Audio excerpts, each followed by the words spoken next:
And welcome to another exciting episode of The Energy That Surrounds Us. I'm your host, Michael, and tonight we have a very awesome guest with us. I am so blessed and privileged to have her on the show. And in full transparency, we've been cutting up a little bit behind stage, so you guys are in for a treat. We're going to have so much fun tonight. And so, since I have no announcements right now up my sleeve, I'm going to just take the time and say,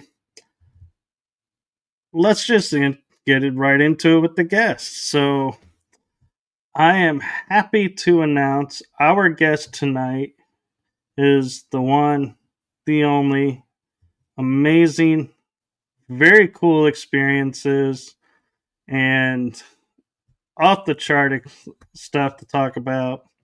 I give you Shelly Burk Robertson. Hi, everyone, and thanks for having me on the show. Nice Thank to you. be here. Yeah, thank you for coming on. And so, there are probably a lot of people who do know me and some who don't. Basic information about myself is I own the Old Paulding Jail in Paulding, Ohio. It's one of the most haunted locations in the state of Ohio. I have owned it for 10 years, and I have a lot of research. It's actually a paranormal research center, a lot of information I have uncovered over these years is just mind-blowing. There's been handfuls of people who's been along for the ride, and it would take probably 5 shows to tell everything. Truly, truly. Well, we can schedule that for you if you'd like. Yeah, it would take, oh, it's like a soap opera unfolding with the spirits there at the jail. And if I didn't have video and audio recordings, people would think I was just lost my mind telling the stories. So, for those who don't know, can you give a little bit of background of the Old Paulding Jail and how you came about becoming the owner? Sure. The Old Paulding Jail is the oldest building in Paulding County. It was built in 1876. They started the construction in 1874. It took 2 years. It's built of limestone and red brick at a cost of $25,000. Now, that doesn't sound like much, but back then that'd be a lot of money, right? And it is one of the oldest buildings in the state of Ohio as well. And how I came about buying this location was there was a restoration company up in the Paulding area that area in Ohio that works on all the maintenance, like on the old libraries and courthouses and all the historical buildings. Because when you have a historical building such as those, you have to have qualified people to do work on them. That's just some of the rules. Well, the town commissioners, they was going to demolish, secretly, mind you, demolish the building. And the local historical society got wind of it, and they called in all the newspapers and television stations and threw a fit about knocking down that building since it is such a historical landmark building. And it forced the commissioners to put it up for auction. And so the restoration company bought the building and saved it from demolition. Now, they owned it for a couple of years, and when their work dried up in the area, they went back to Florida because that's where they were from, Florida. They found it hard to maintain and work on any restorations. So I got wind that they were looking to sell it, and contacted them. They had somebody let me in, show me the place, and I purchased it from them in 2015. And the crazy part about it was I didn't know it was haunted when I bought it. I've had a paranormal research team for a while, and and many of the members were in Ohio, and I live in Indiana. So I thought it would be perfect meeting place for the team. And my original plans was to restore it like a museum. However, first day in, plans changed.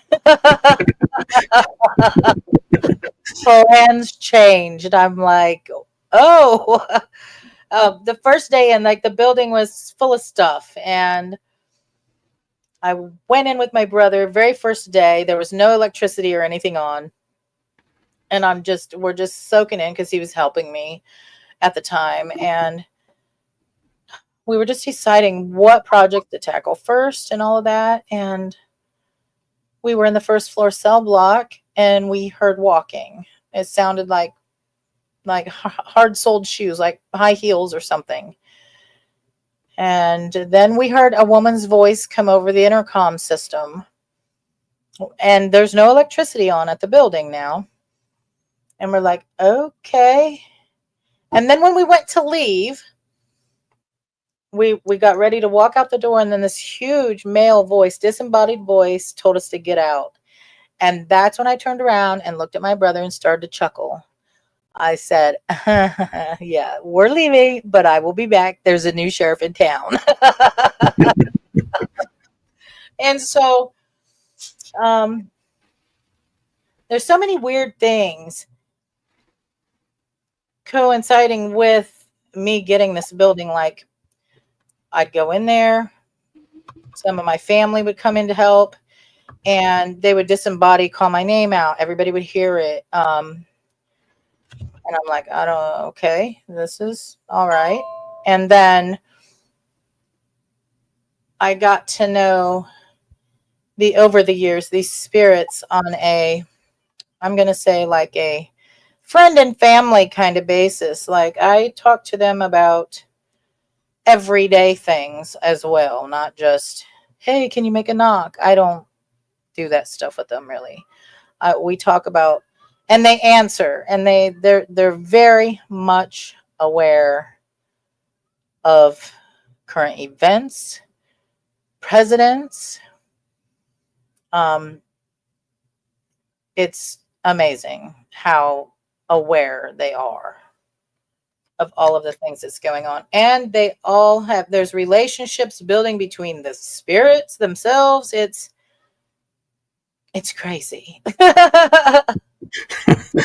It's crazy. I'm just picturing a reality show popping in and going, Yes. the lifestyles of the ghost. Who's dating who? And it's just,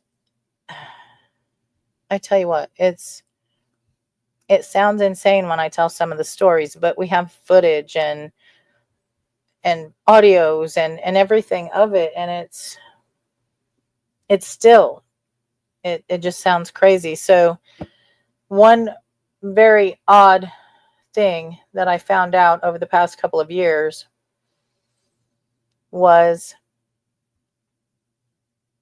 all of the spirits except for two, they're in my family tree. Really? Yes. So that was a little overwhelming when I found that out. Yeah. Now, So I guess it's a destiny thing, I think. yeah, and I can't help but thinking in my head and going, were they the inmates or on the other side of the bars? Actually, most of the people, the ghosts that I speak to up there are not inmates. I think there's only a couple that are actually inmates that I talk to. The rest of them were like sheriffs or There's even children there, and I don't really know why some of the children are there.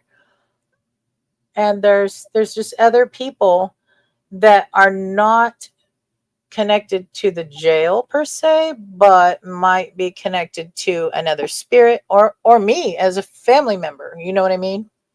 Right. It's just so bizarre.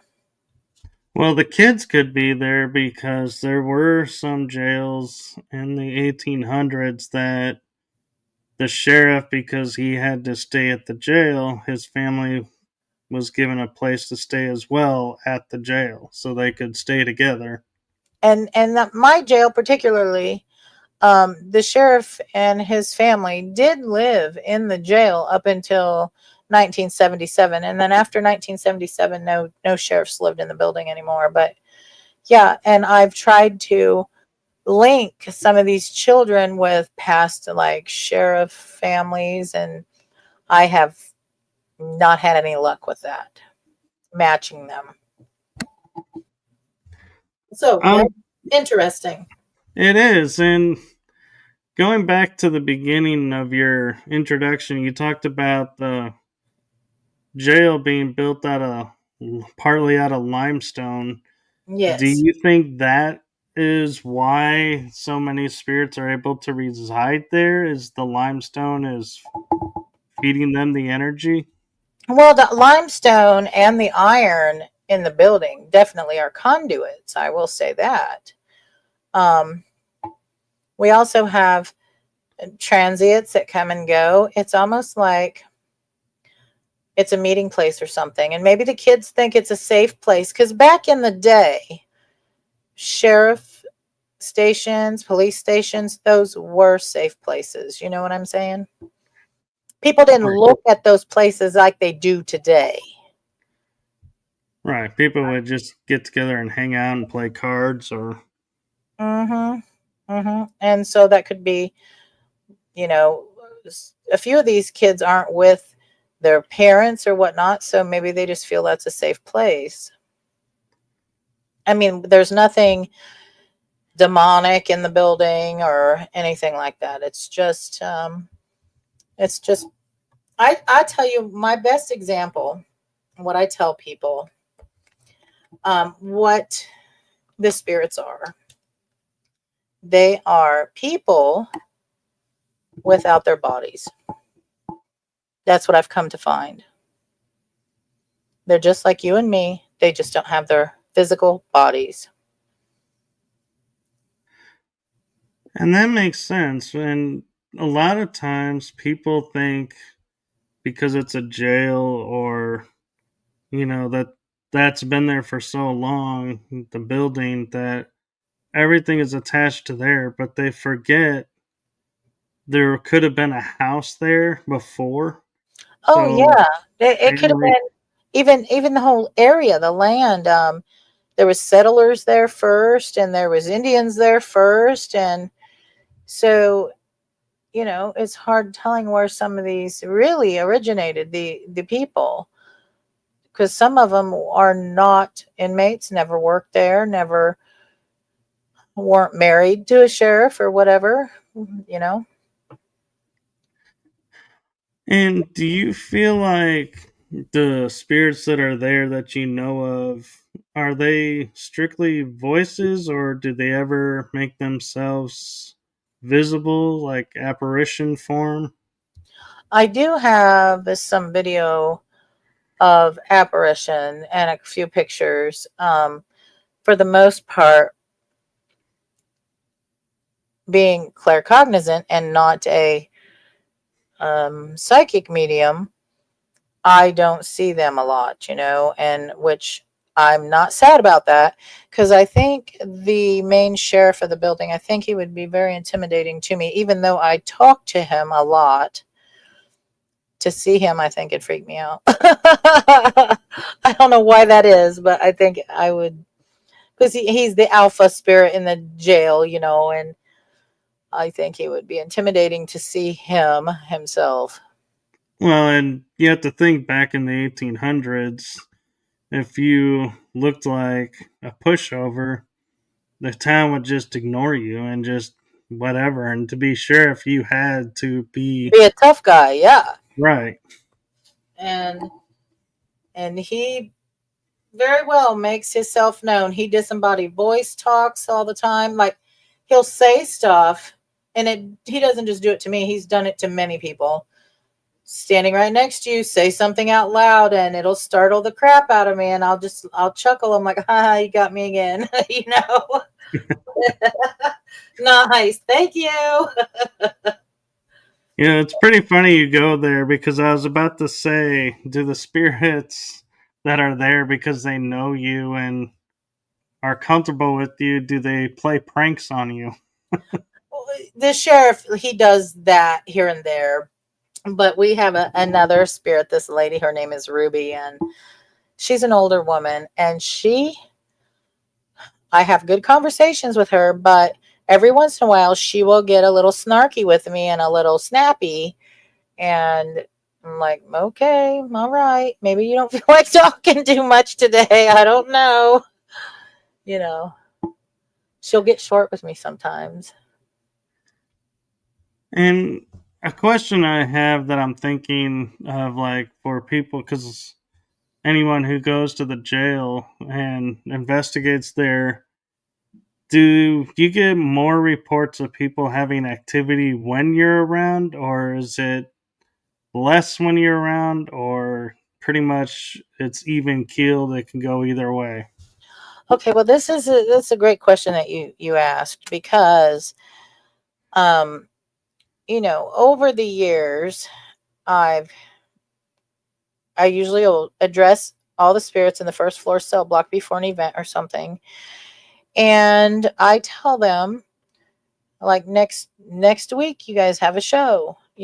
I said, you guys are the stars. People are coming here to see you, not me. Blah blah blah. And I'm like, interact with the guests, and I'll ask somebody to respond, and usually somebody responds, disembodied voice in the cell block, that they'll be there or something. And um, I think they get better when I just stay back. You know what I mean?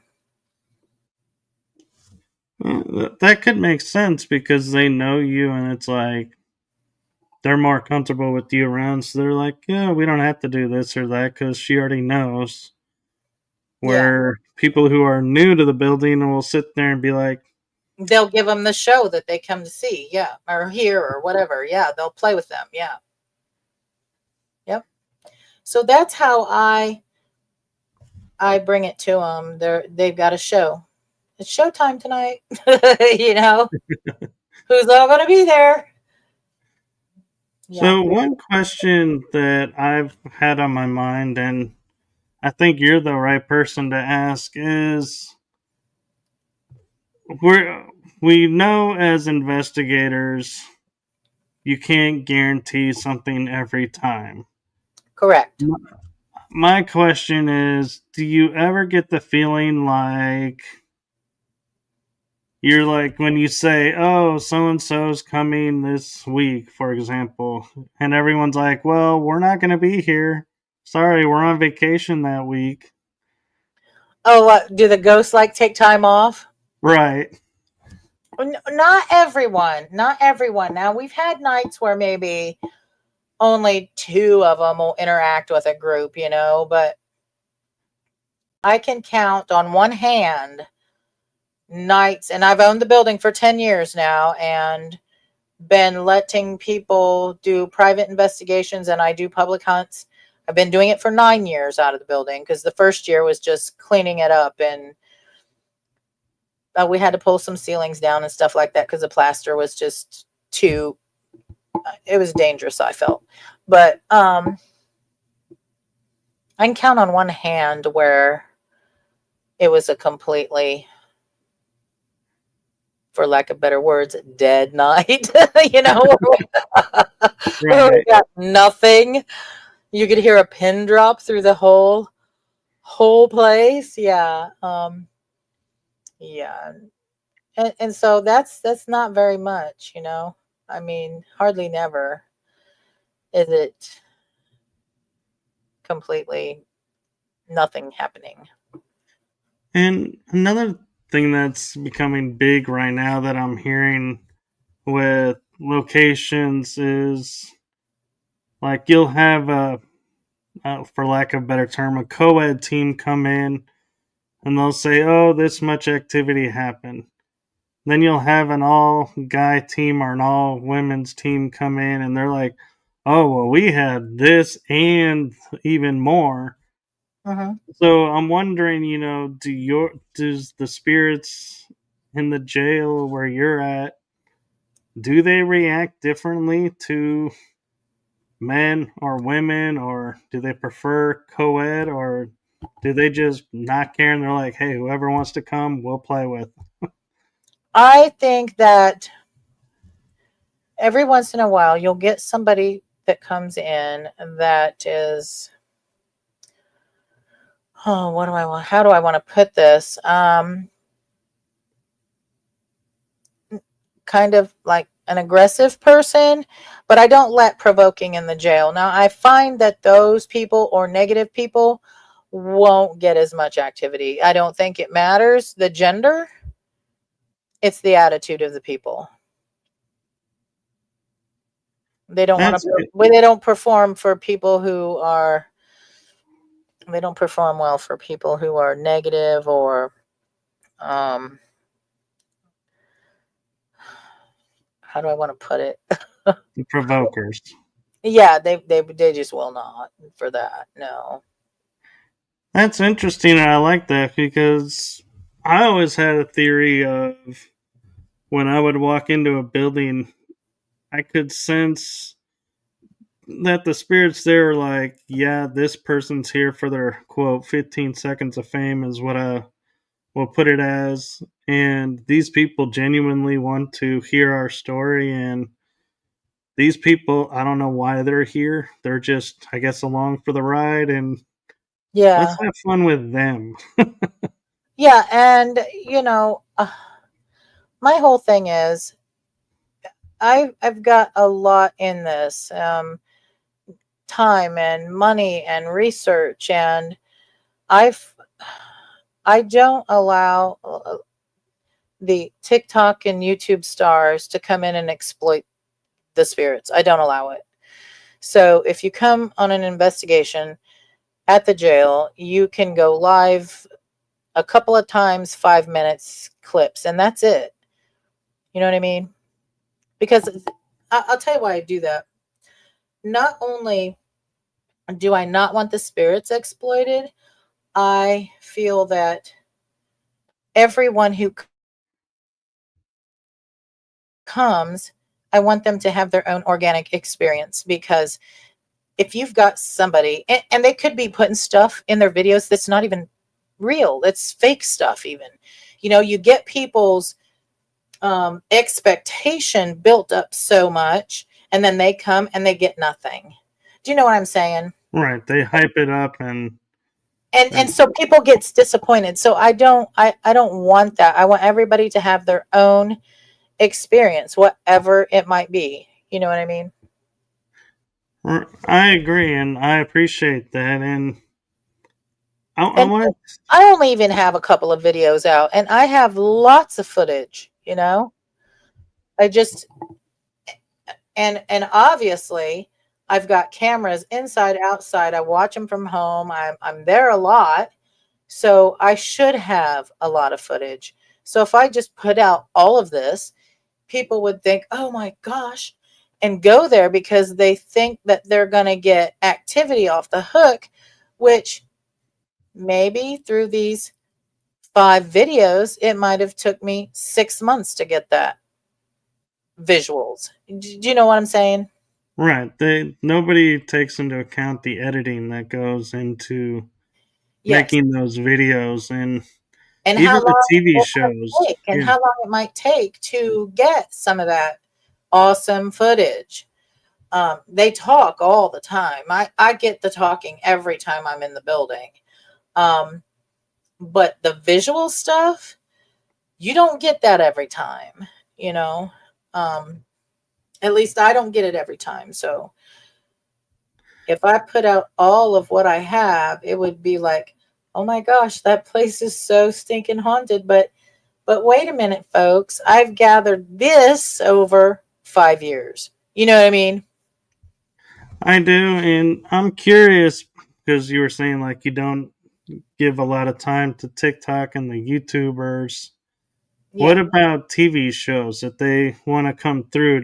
What kind of criteria do you give to the TV shows? Well, Portals to Hell was there, and I the producers and Jack and Katrina, they were just wonderful. But while I don't feel there's any demons there, there are portals there. And one of the things talking with producers, I just didn't want them to portray any of the spirits as demons that weren't. Do you know what I mean? Right. And, Yeah. and they were very respectful. And I was there the whole time that they filmed. And there wasn't one, two, three, four takes. It happened as you saw it on the show. You know what I'm saying?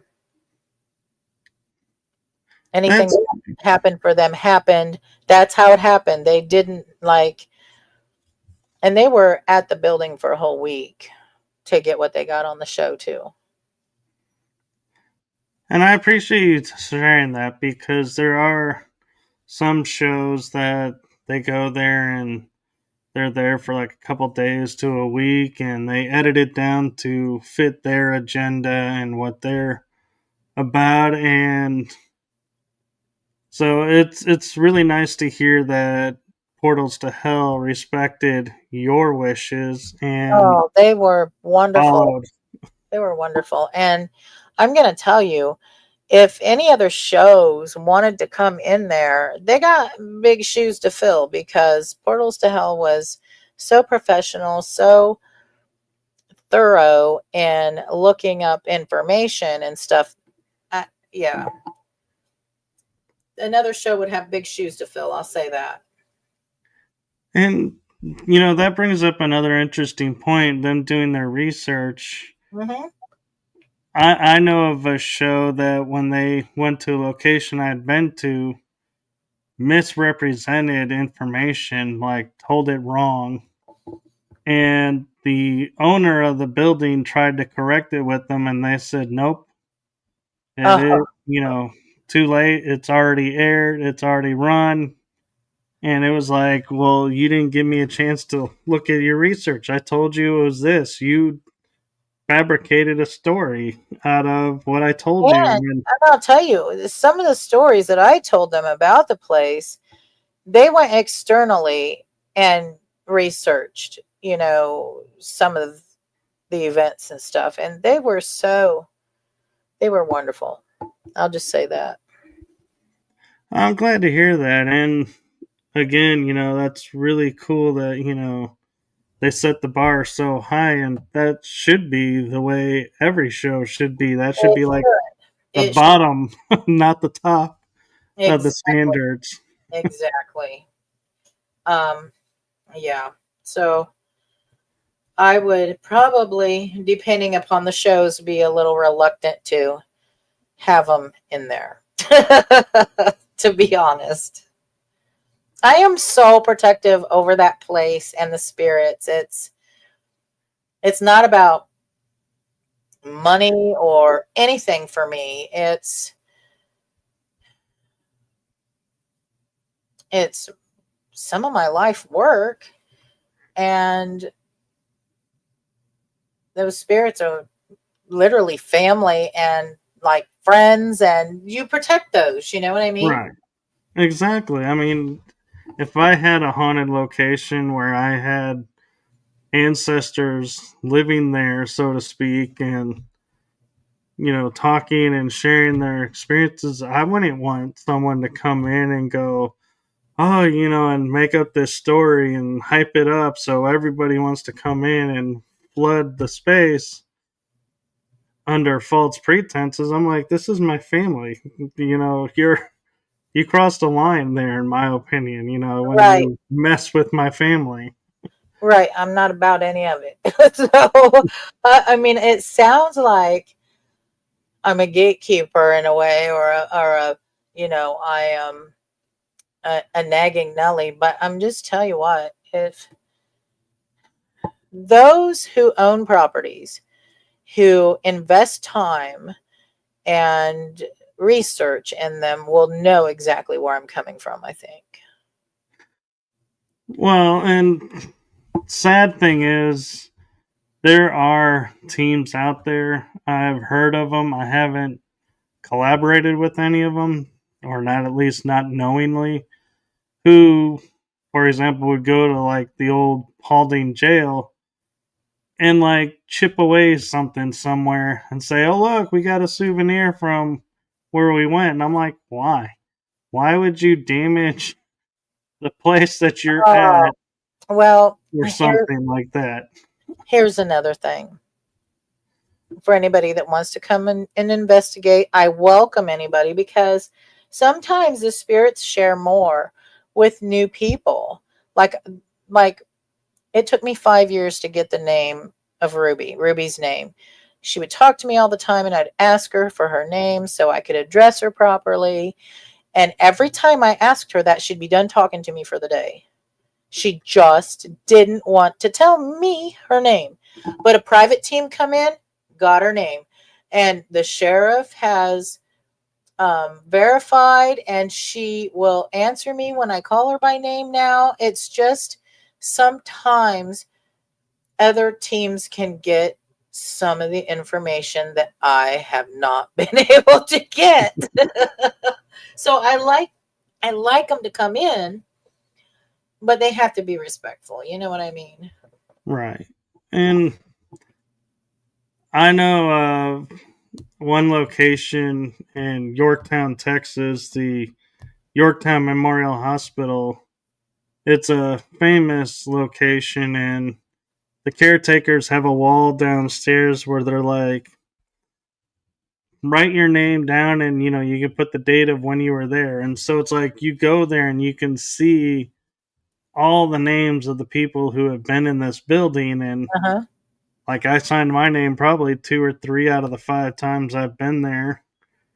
And I mean, it's really nice to see that, but at the same time, it's like, I like the fact that it's on the lowest level on a normal wall. So it's like, I don't feel like I'm damaging anything. I have got a big eraser board that's in the Sally Bay that the sheriffs used themselves. It's great big, and that's what I let people sign, this big whiteboard that's out there. That way they can feel like they've, left their mark without leaving a mark somewhere in the building. You know what I mean? Exactly. And there is one, I know of 1 or 2 teams. I don't remember how many, and there's probably more, but they have got these rubber duckies that they put like their logo on, Uh-huh. and they'll leave them at a location and like nowhere specific, but and they're like, they'll tell people, hey, we hid something here. Go see if you can find it and let us know if you found it. And to me, that's not a big deal. They're not doing anything to harm the location. Oh no. And there's people that bring stuff. We got a little ghost girl, and she's got her own special room on the third floor. And her name is Audrey.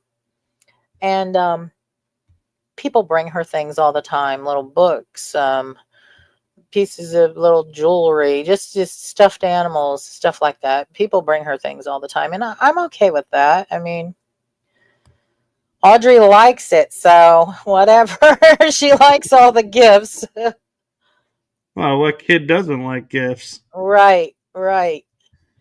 So I know what you're saying. So people bring stuff and leave for her all the time.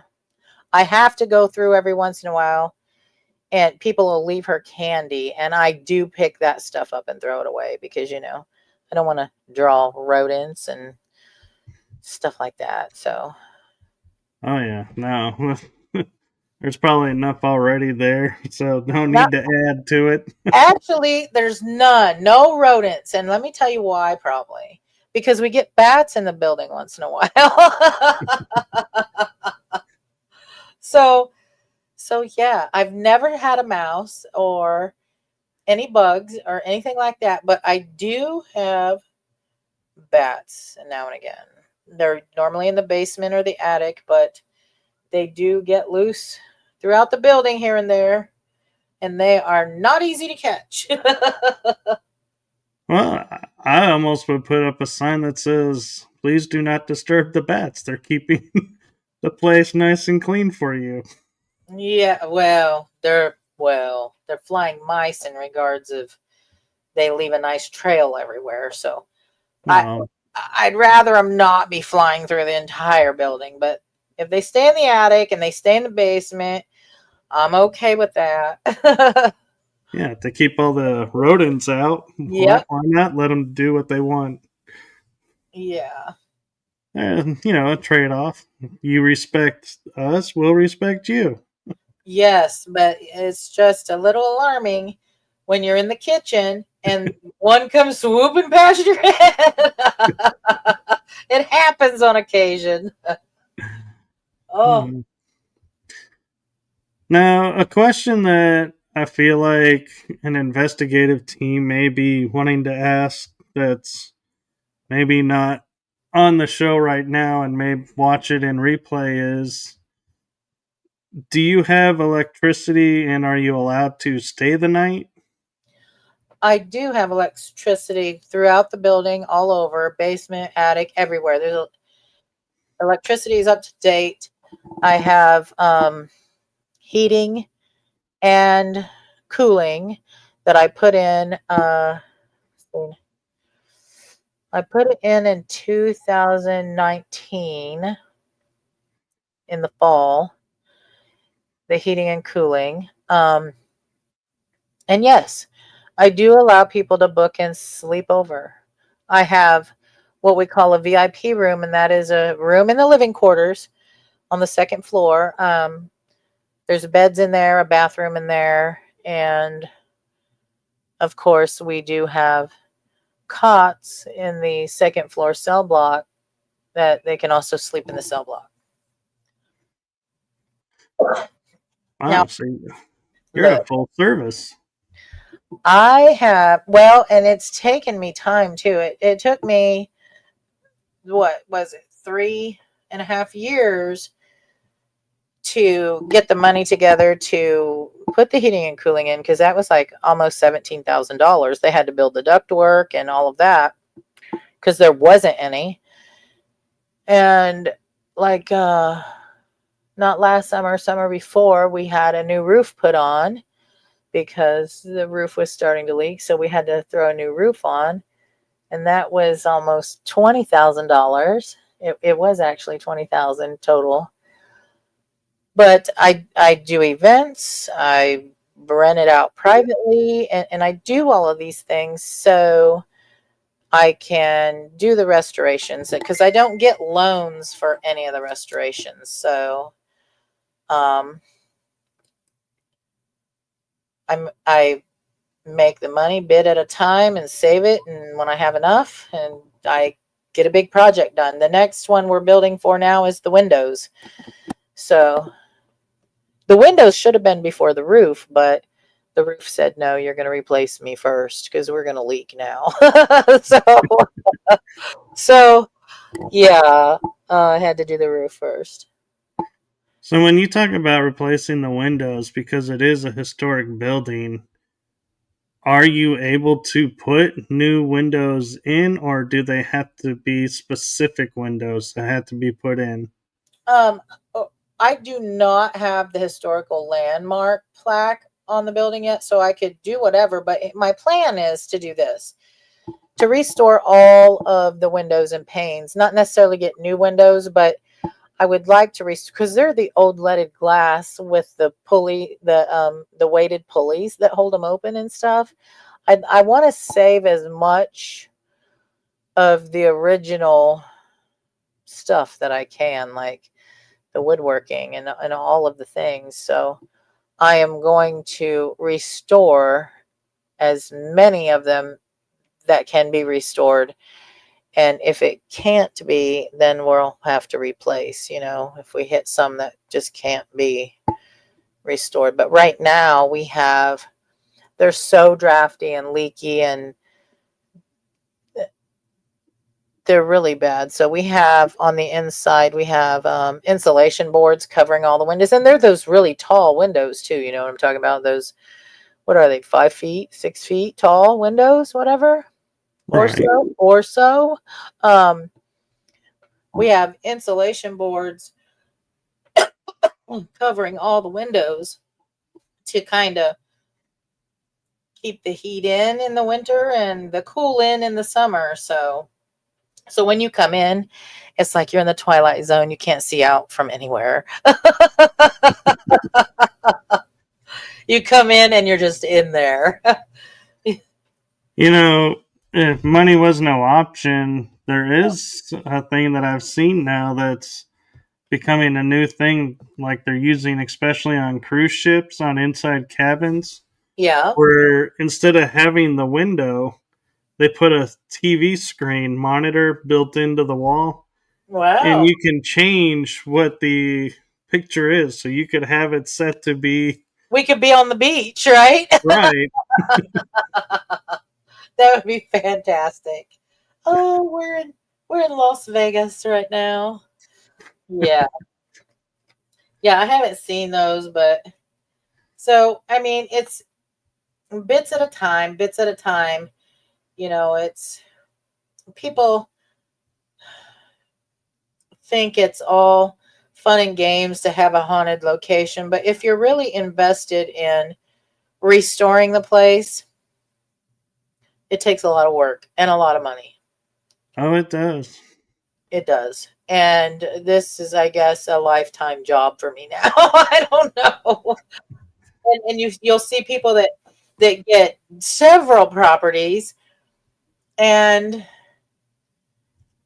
can barely fix anything on any of them. Do you know what I mean? I do, and along those lines, I have a couple of times been to a jail here in Texas. It's called the Old Anderson Jail. Uh-huh. And one of the things that's really cool about this location is the big door that they slam shut to kind of announce to all the inmates the doors are closed. Yeah. He has one that's operational that you turn by hand Oh, to wow. open and close. And everybody has fun playing with that. Whenever they go there, it's like one of the first things everybody does. Right, right. Because it's a novelty. It's a big deal, and to have it still working is awesome. It is. And so I was wondering if your jail has anything like that. Well, the main attraction at my jail is the dungeon area, of course. And it's very haunted down there. It's the cells in the basement. And way back in the day, there's so much about those basement cells. I mean, the restoration company, the entrance to the catwalks and stuff was bricked over, and each cell was bricked closed. And when the restoration company had bought the jail, they saw on the blueprint that that's a false wall and all those cells were bricked over. So they opened up the catwalks and they opened up a couple of cells. And one of the cells that they opened up had evidence in it from a 1960 cold case, murder case of a 15-year-old girl in town that's never been solved. And we're like, okay, so why was that all bricked in? Right. I mean, but it's very haunted down there, and there's several spirits that talk down there. And that is a main attraction. Everybody wants to go into the dungeons and do, sessions in there and Estes in there. And all kinds of things in those cells down there. And they get a lot of evidence too, so and no wonder. But I would say that is the main attraction. So, along the lines of that, I'm wondering, is there anything that while you were cleaning up that you were like, what is this? Where did this come from? And be Uh, looking at it, and then someone says, oh, that's from this decade, and that would have belonged to so and so. well, it's funny that you ask that question too, because when I first got the jail, I talked to the local sheriff and I said, hey, if I find anything in here, do you want it? Can I use it? Can I put it on display? Because eventually parts of the jail will be like museum like the front room, which was a sheriff office at one time and then turned into a deputy squad room.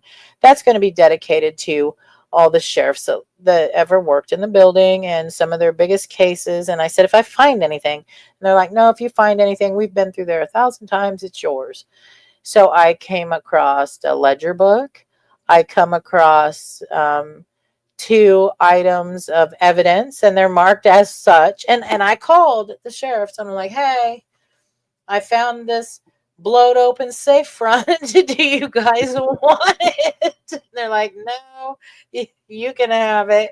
And I'm like, okay, cool. And it's got the evidence labeling and stuff on it. It's so there are some artifacts that I've come across that's pretty kind of cool that they're allowing me to keep. At one time, though, I did come across, while I have the blueprints to the building, the restoration company gracefully left those for me so I wouldn't have to purchase them again. But I found the blueprints to the new jail, and I was like, I don't want these. I don't feel comfortable having these in my hands.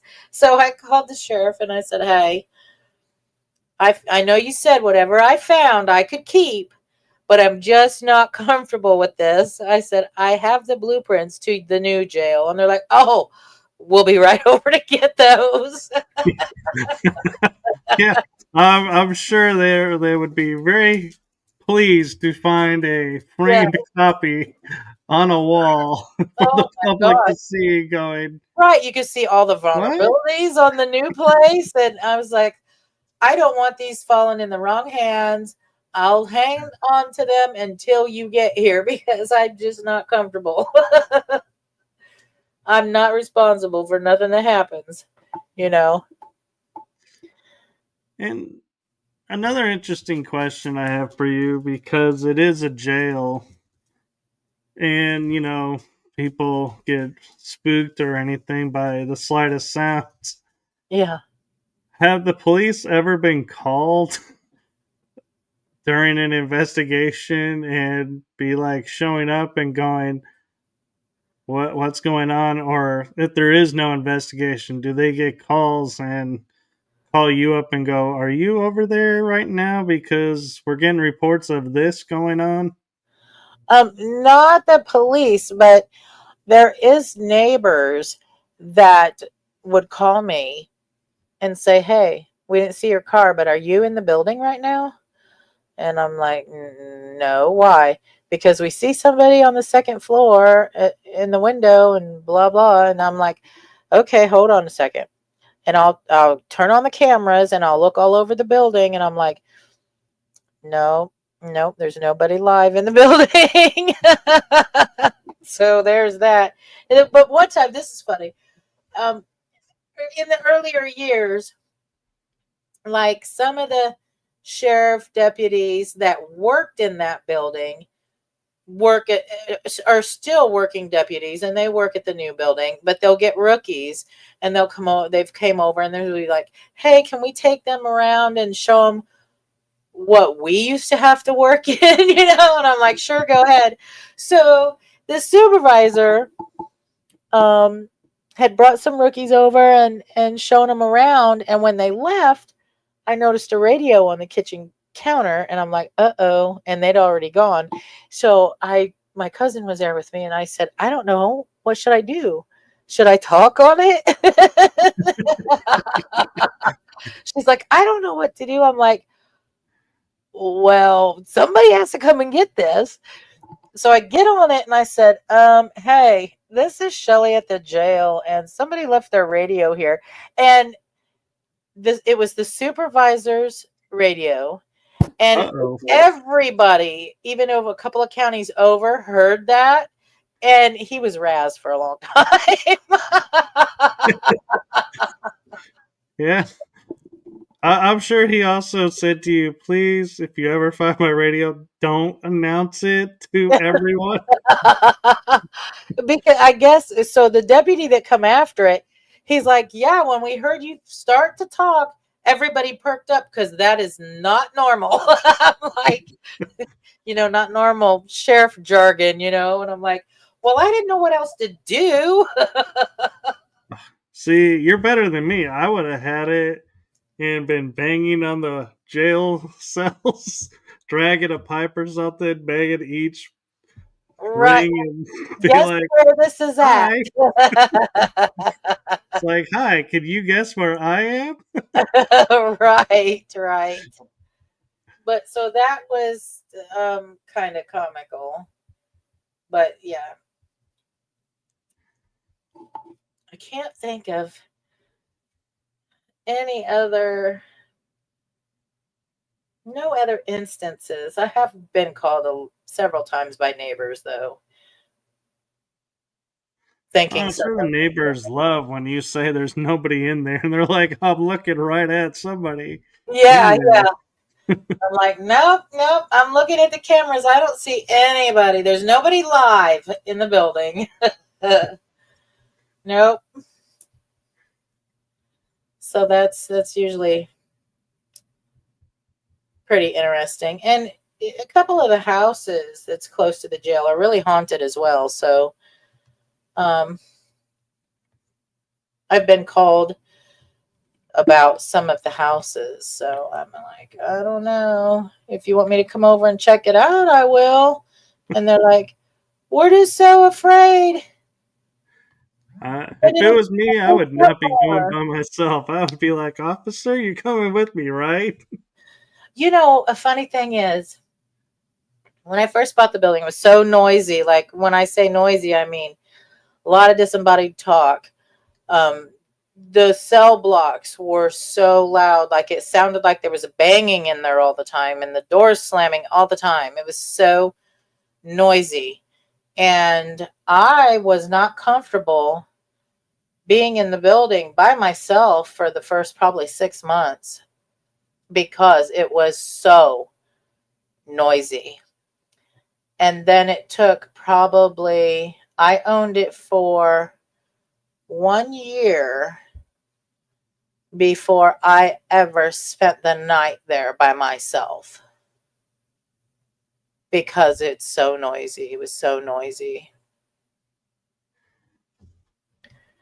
Now, I've owned it for 10 years and people spend the night and I'm like, yeah, there's cots in the second floor cell block. You can take your pick which one you want to sleep, which cell you want to sleep in.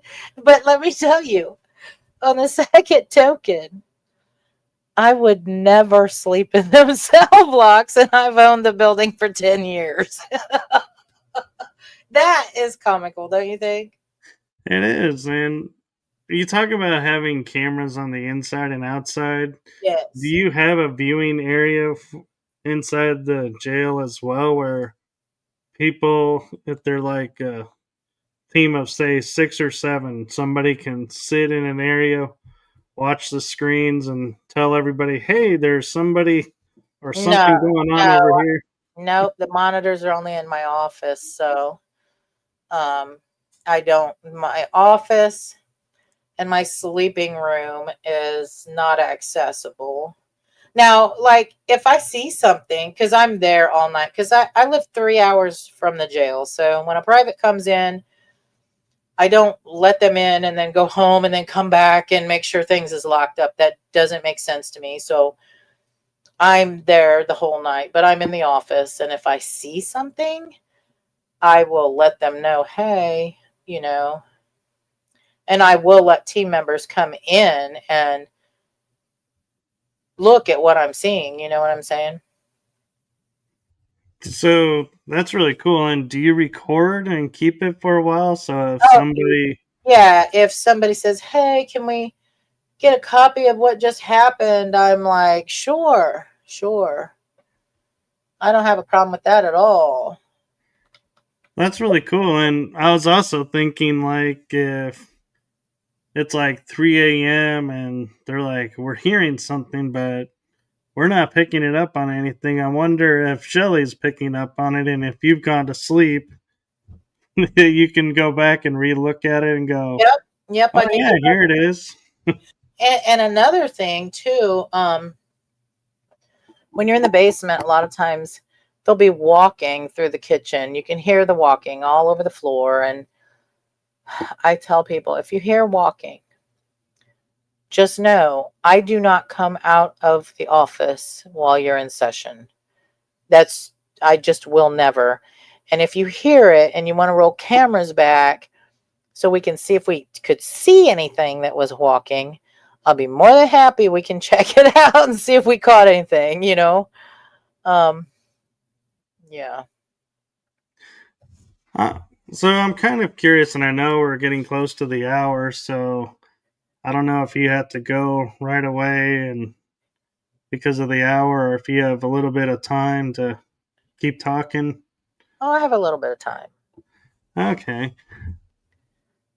Because my question is, like, when you're looking back on the camera, like if you invited somebody in because of something you've seen or checking something, do you have a lot of times when somebody will say, oh, wait, hold on, stop, what was that? And catch something that everyone had missed? Oh, yeah, that's happened before. It sure has. It sure has. And I'm kind of wondering, like, do shadows appear and then you're like, have to be the person that goes, well, I hate to tell you that happens a lot when a car goes by, and so that's probably what you got here. Well, here's the thing. When you see a shadow in the jail, 99.9% of the time, because we do have shadow spirits there, it's not going to be from a car driving by because all of the windows are boarded over. Oh, that's right. I said that. So there's no light source. So for no car headlights or anything like that. So it's, Well, and we get them in the cell block, mostly the top floor cell block. We get a big guy, and we filmed him several times too, and guests have filmed him. And one thing that I have come across, I'll share with everybody because I like to share information, and I think that a lot of people don't share enough, and that needs to be fixed. I think within the paranormal community, people are just like want to think they're the only ones to get something or know how to get something. I think that's crap. Okay, but yeah, I'll tell you what I have found: how to capture the shadow spirits on film every time you see them, just nearly every time. Your regular, and it took a long time for me to figure this out. I'd owned the jail several years, and we'd see the shadow guy up there, and I would never catch him on film, and I should have because I have cameras on him. And I'm like, why am I not catching this on my cameras? Well, during a public hunt one night, somebody brought in a digital night vision camcorder, but it's one of the older ones that filmed in green. Do you know what I'm talking about? One of the older. right. The old night vision green Yep. here. Listen, if you have a green filter over your cameras, you can film them every time, because he filmed it with the green, and now we've got lots of footage of him. And I'm like, I had to figure out, why are we getting them with a green filter like that now? And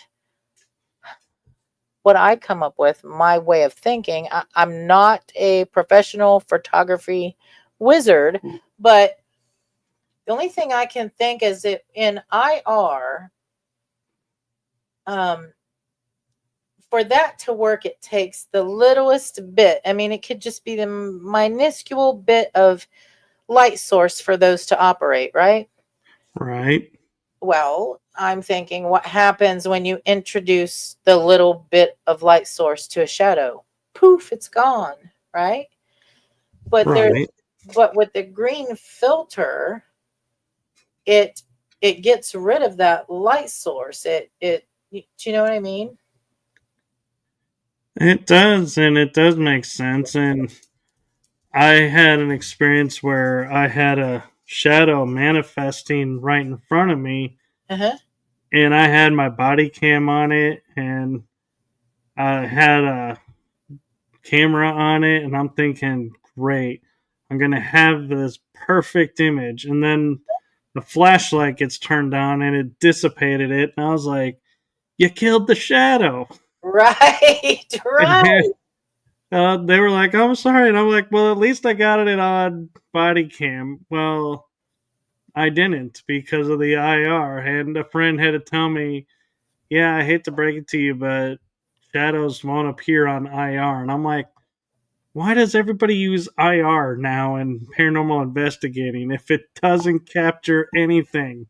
I'm telling you, it took me a long time to figure it out. And I'll have a shout out. Pam Harris says hello, Michael, in chat. So shout out to Pam Harris. um, but it did take me a long time. And now I'll tell you another really fascinating thing. And this was found by accident too. Red lights, red flashlights.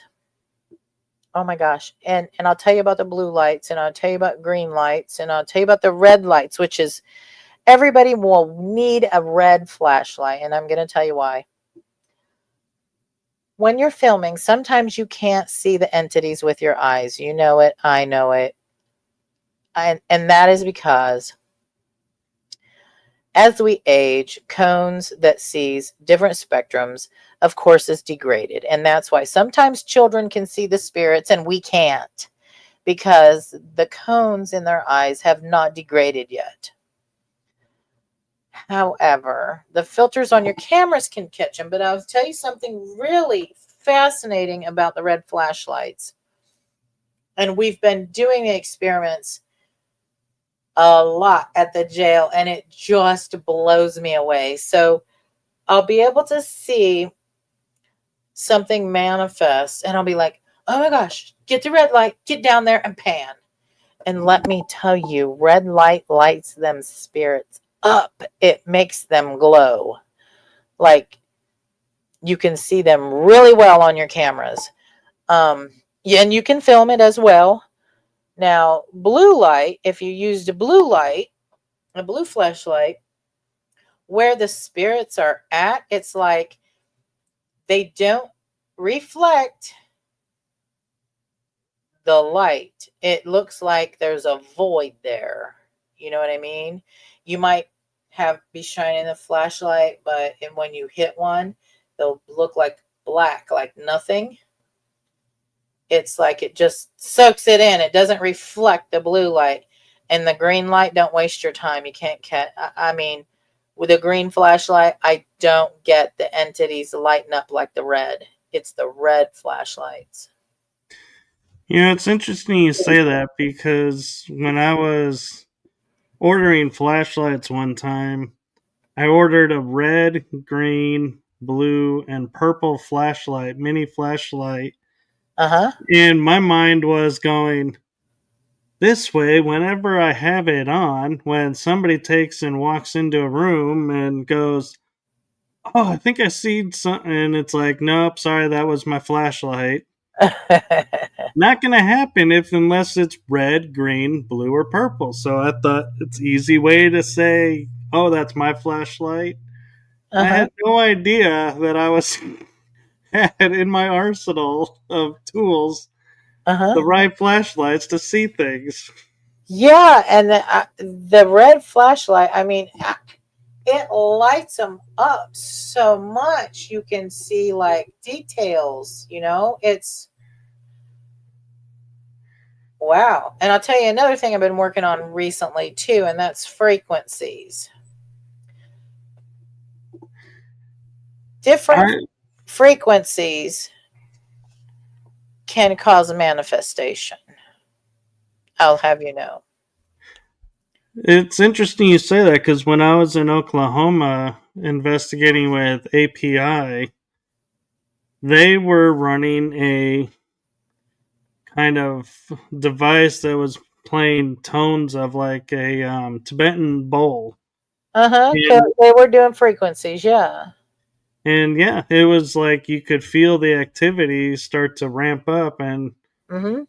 it was like, to me, it was better than those little devices that people buy that are like, look like copper with a bunch of stones on it. They're like, oh, this is an energy amplifier that's going to bring the spirits, all this energy. And I'm like, okay, because there's nothing in this device that's generating power, so I don't know how effective this is going to be, but if you say so, cool. Right. But I have noticed playing frequencies, like I'm talking loud. I'm not talking just like off your phone. I'm using a speaker with it and stuff. It is crazy. It does. You can start to see things too, and they can manifest. You'll get more talking.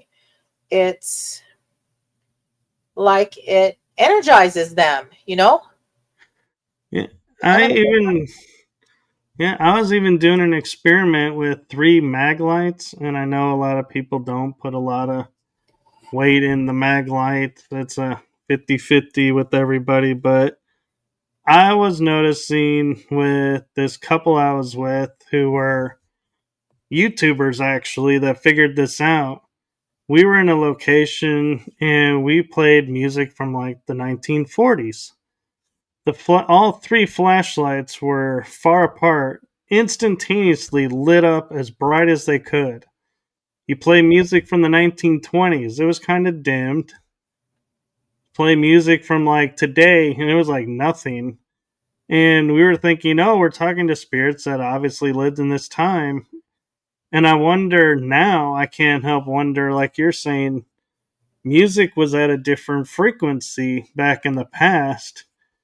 And were they just simply responding really to the frequency of the music, not the music itself? well, I feel I'm going to elaborate on that because I have done lots of experimentation with music. Um, I'm not going to, I'm talking about spirits that are not residual, that they huh, do like music. And I've had it to where, and we've got it recorded, certain people, just like you might have a favorite song or your friend might have a favorite song or something like that. A lot of spirits, because music is from the beginning of time, any sort of music. But spirits have favorite music songs too. And they do respond to music on an intelligent level, not just we've had them to where they sing along. It's it's amazing. It's amazing. They respond well to music. And some of it could be the frequency might get their attention, I don't know, but intelligent spirits enjoy music. Like the main sheriff in the building is Sheriff John Keeler, and his favorite song of all time is Yes, We Have No Bananas. That really, really old tune. Yes, yes, it's crazy. And I then was sitting here half expecting the song I sought the sheriff for. I thought the law and the law won. and then we've got um one of the inmates, and for privacy of the family, I won't say his name, but people who've been at the jail will know what when I tell this. Um, his favorite song was Teddy Bear by Elvis, and he sang along with that before too. So it's just music is miraculous tool. It is. It's more like a universal language than Yes, anything else that we have. I feel so. It's a really good tool to use, music. Yeah. So yes, we play music, and there's music that they don't like. I have this is funny. I have like stereo systems and stuff up there too. Like I said, it's a research center, and I have been at it for 10 years in this building. So I do have a group that I like a lot, and I listen to not so much these days, but I would listen to a lot when I'm cleaning or something, because I clean the building as well. So when you come there, it's for an old building, it's pretty clean. But SWV, and some of you'll know who that group is, some of you may not. They hate that. They smashed a whole system and speakers over that CD because they would turn it off. They would do all kinds of things, and I would still play it. And then, so one day, they smashed the whole unit. And I'm like, oh. I was like, oh my gosh, what do I do? Wow. I Wow. guess it's not a light hatred of the music, it's an intense hatred of the music. Yeah, they did not like that singing group at all. Not at all. And I would be like, every once in a while, I'd be like, well, do we want to rile them up? I'll play the music. And so I would rile them up a little bit. Well, you know what? They put an end to that permanently. I'm like, well, I don't want my other system smashed up. So I don't really play that much there anymore. Yeah. I wonder what they would do if you were to play the songs like Working 9 to 5. Yeah. I don't know, but they really liked I had a CD that I recorded. You know how you can listen to police scanners and stuff? Right. Well, I recorded some of that and put on a CD, and I played it up there. And oh my gosh, that got lots of activity. Yeah. Oh, I bet you probably freaked out the two inmate spirits. And the sheriffs were probably sitting there going, man, so much for vacation. We're back to work now. Right, right. So it's, geez. So Ruby upstairs, she has a boyfriend. His name is Jeff. And she let us know, this was last year, so it's been a little bit longer now. This was last, probably summer, a year ago. They had been dating for 9 months. Yeah. And you'll hear them talking back and forth. Like, I have perfect recordings of them talking. It's unbelievable. Unbelievable. So would that technically count as courting, or I is that think so. I think so. And um it's so weird. That's why I say it's like they're like us without their bodies, like in the physical realm. And right? And and I've done a lot of research, um, and this is 4 years straight research. I wanted to see if the spirits, the intelligent ones, were aware of 9/11. That was such a national tragedy. So Right. this this would be the fifth year, and I think this will wrap up all I need to know. Um, this year will be the last year that I really concentrate on it. Um, at first, I didn't know what to expect. I just was going to be up there and see if they were aware of it, right? All through these last 4 years, I found out they're very much aware of it. All the spirits go to the memorial in New York.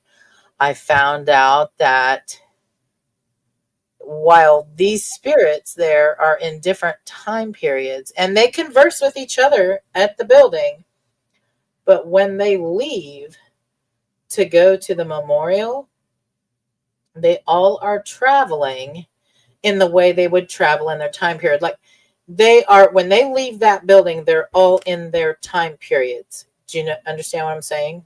Right. So, like, some will be in horse-drawn carriage, some may be horseback, Yes. Model T car. Yep. Yep. And we've like, you were telling me, I was like, well, how do you get to the memorial? And Sheriff Staley, who was a sheriff in the 1890s, he said he takes his carriage. And then Sheriff Keeler said he drives to South Bend to get on the train. They all are going somewhere to get on the train, and they take a train to New York.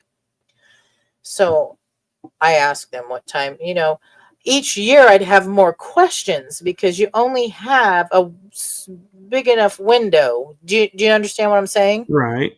So I found that I was able to match up times where these different spirits would leave on how they would get to the train station, the time it would take, the time the train takes to get to New York, and they would say, I was like, what time do you have to be there? And they're like 6 o'clock. Well, I found out the big thing starts at 7 a.m. in New York, and I'm like, oh my gosh.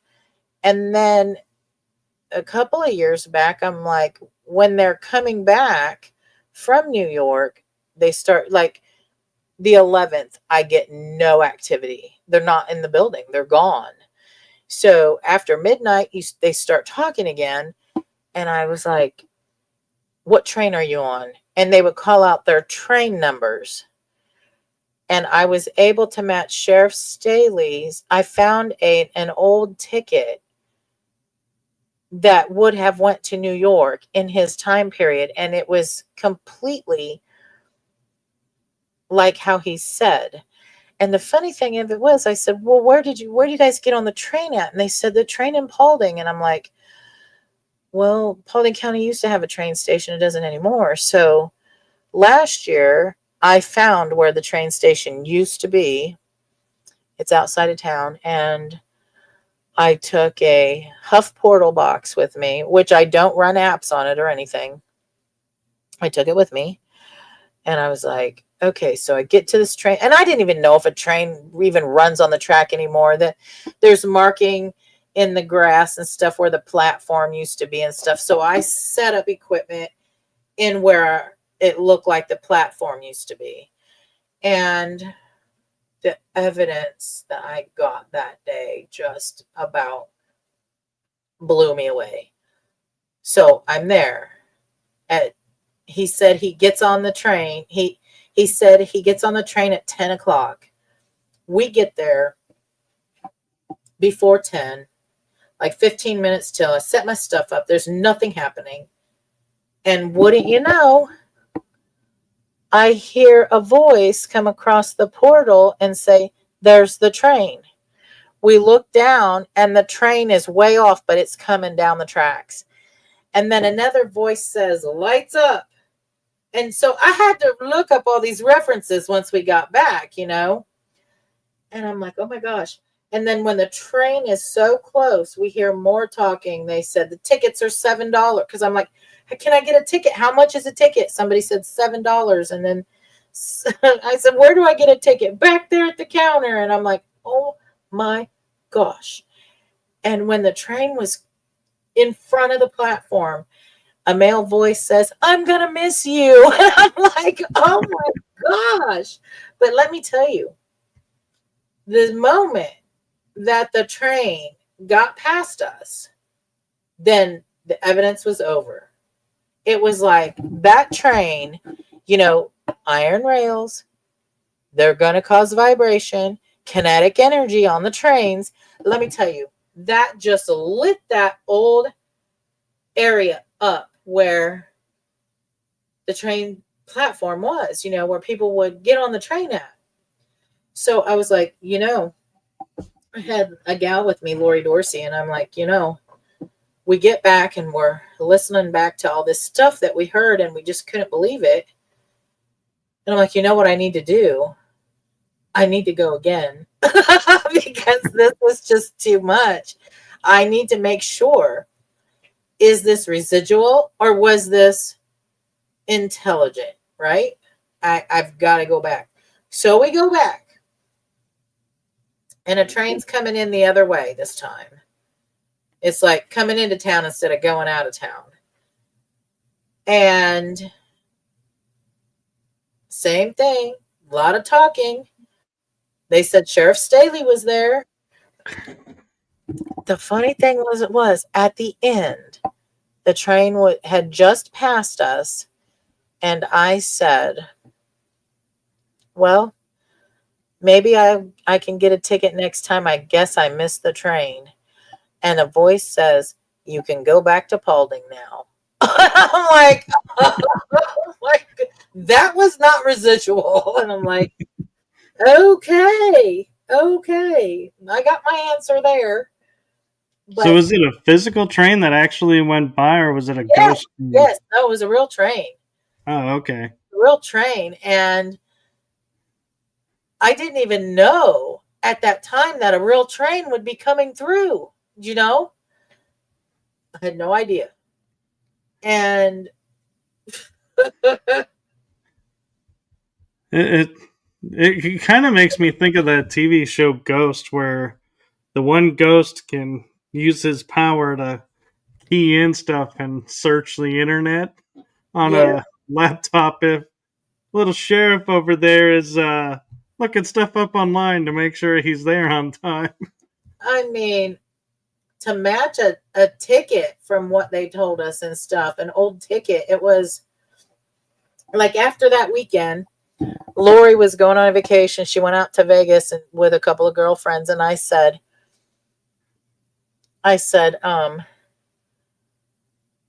Lori, I know you're on vacation, but you have to see this. And I sent her a photograph of the ticket and she's like, oh my God. I'm like, it's exact time and train number and all of that, I can't make this stuff up. It just sounds like so hokey. But I have receipts for everything. I do.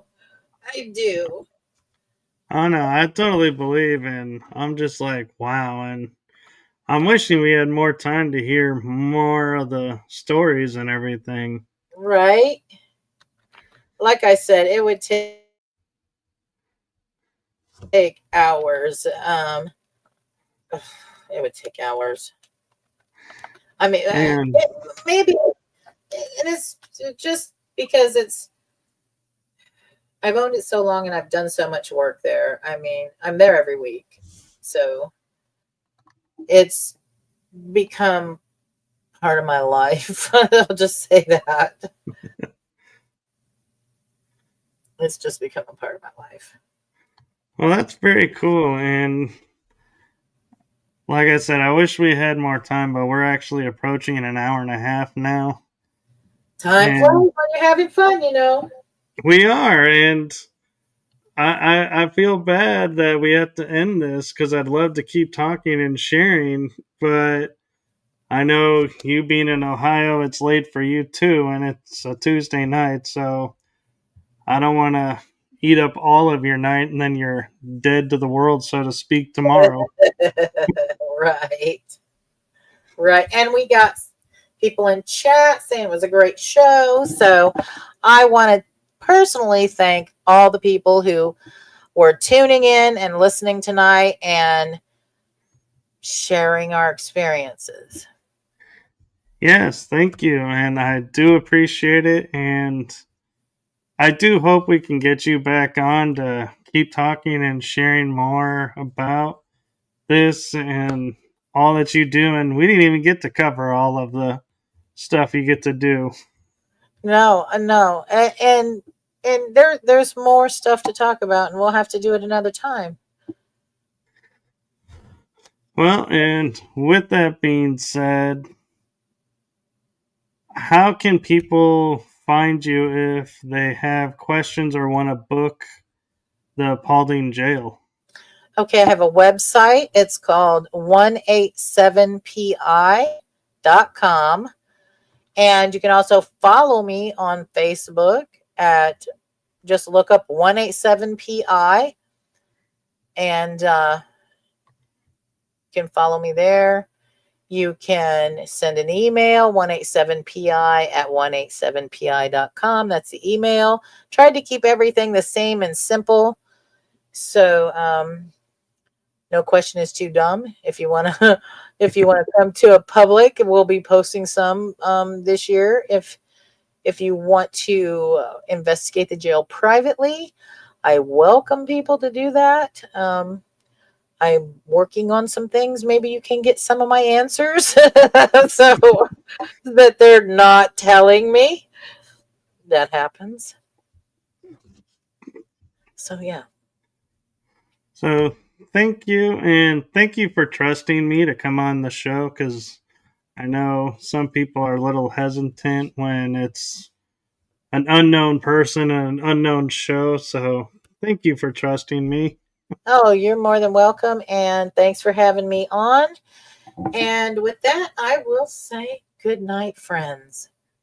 Yes, good night, everyone, and we'll see you on the next episode.